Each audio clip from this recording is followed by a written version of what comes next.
As the clock ticks for drivers to use the extended time, queues at some driving license testing centres are a reflection of the pressure to meet the deadline.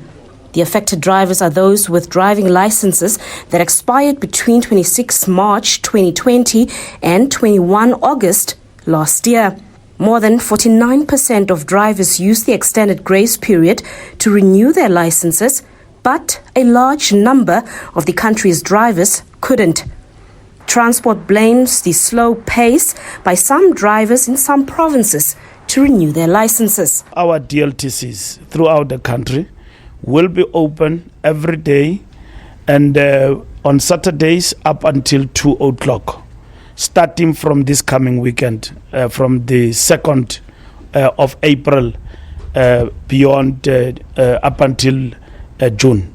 Provinces like Gauteng, which had a huge backlog, has managed to reduce their numbers significantly, but 5 provinces remain below 50%. KwaZulu-Natal, the Eastern Cape, Mpumalanga, the Free State and Limpopo have some of the lowest numbers. Transport has granted motorists an extra 15 days for renewals, but this is their last chance to get their licenses updated before the law deals with them. We have been doing grace period after grace period. They will say when they raise their criticism that they are not to be blamed. It is the system that is failing them.